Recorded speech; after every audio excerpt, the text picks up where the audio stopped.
The primary purpose of any government is to provide security and protect its citizens and property also, as well as improve their welfare. The performance of governments world over have been measured by these key factors. Indeed, no nation can enjoy a robust economy without getting its national security right. From day one, May 29, 2015, the Buhari-led administration has been entrusted with the responsibilities of protecting the nation. Nigeria is faced with security challenges from Boko Haram, herdsmen, farmer crisis, kidnapping, deadly robbery, particularly the most recent one in Offa, Kwara State, and many more. Well, the most worrisome, Millicent, is the herdsmen-farmer crisis, which has rendered many homeless in Benue, Taraba, and Nasarawa states. Not to forget the massive killings and the recent murder of the two Reverend Fathers in Makurdi. Now, let's dissect these issues. Our panelists for this discussion. We also have Professor Chidi Odinkalu, former chairman, Human Rights Commission, as well as a human rights activist. We also have joining us Colonel Hassan Standabo, retired military officer, security expert, Professor Anthony Killer, Professor of Strategy and Development, member, Nigeria Intervention Movement. And of course, joining us back again is Dr. Adeyemi Dikolu, SA to the Vice President on Economic Matters, and Mr. Kichiko Nelama, Minister of Trade, Investment and Industry. Thank you so much. So let's get the conversation started, everyone. Let me begin with the man who has been in the army. Maybe he can tell us, what exactly is the problem? We thought that perhaps Boko Haram, with what the government had technically defeated, now herdsmen, farmer crisis, with loads and loads of people being killed. What is wrong? What is wrong? I would want to say, well, what is wrong with us all? In the first place, let me add my voice to those who would say Boko Haram has been disseminated, Boko Haram has been degraded, but I don't think it's been degraded to a point where it can no longer muster enough capacity to face the Nigerian state. We must accept that. It's not yet to huru. Having said that, the situation with the herdsmen, initially, I would say, just like we had with Boko Haram, we never took Boko Haram serious until it became the albatross of the last administration. And like I said in several media presentations, I only hope this administration will not allow the herdsmen thing to become its own albatross.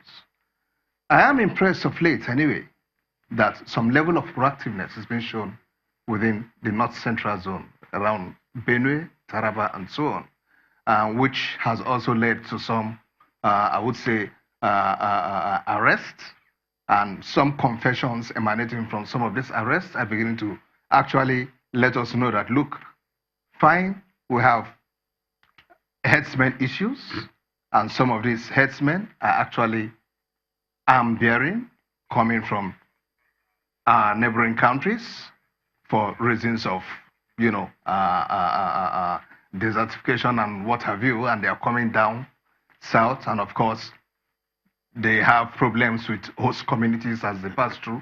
But the fact remains true that authorities in some states themselves are also aware that certain things are ongoing under the guise of the herdsmen thing.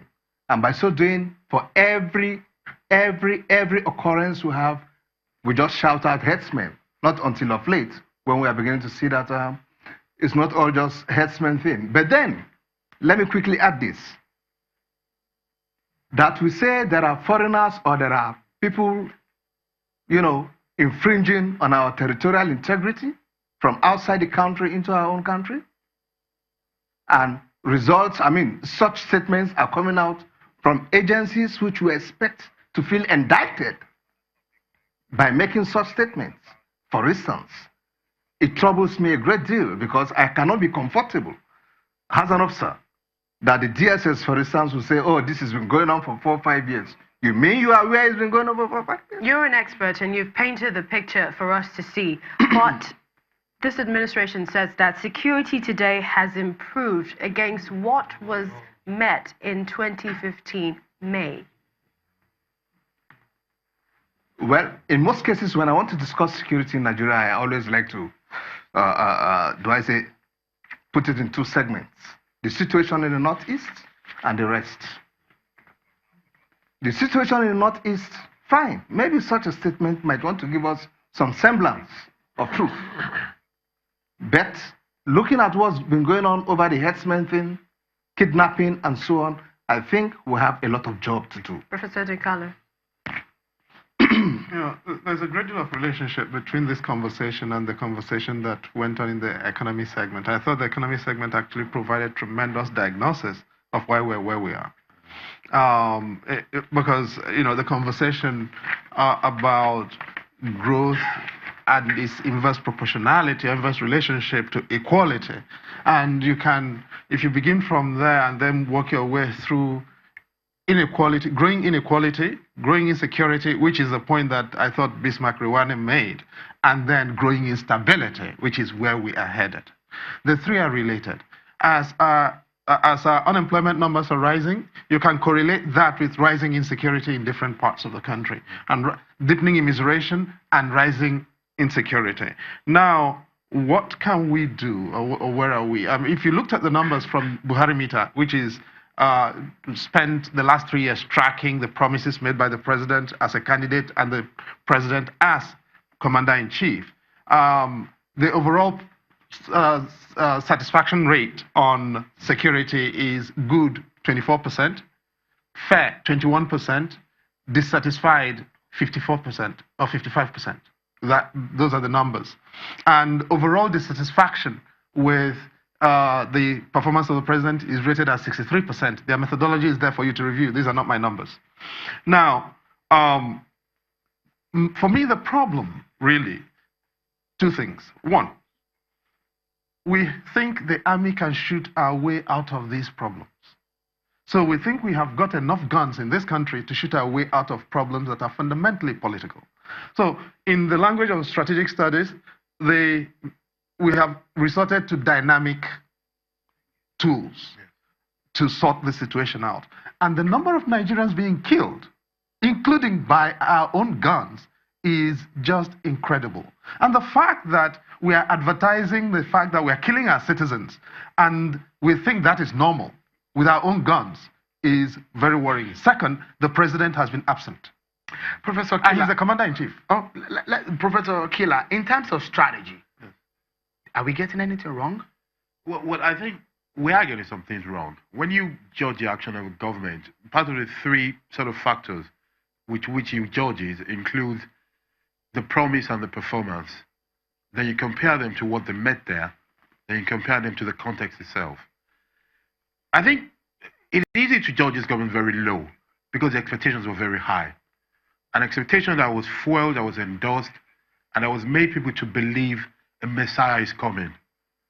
When Buhari was going to be elected, there were tales of how he chased Bajasina towards their borders. And everybody thought the new president will, in 1 month, face the whole security issues. Maybe next time, as a people, we shall not make such mistake. And we shall know that nobody is a magician. That said, the overall strategy to fight terrorism and social malice, collective malice, are twofold. Chidadore started saying one, you need to do a battle of mind and soul. You need intelligence gathering to avoid and prevent situation. Then you need a very strong state. Yes, you need to shoot your way out sometimes, I'm afraid. The state has to be seen to be present and to be very strong. Stronger than terrorists. Which of these are we doing well? None of the above very well. I mean, our intelligence gathering is not a lot. The colonel is right. How can you say that you're paid to do intelligence? And we must be clear, this is not just a government, this is an agency. You're an intelligence gathering agency. You've been gathering intelligence for 6 years. And you say the trouble is there. What were you doing with it? Cooking?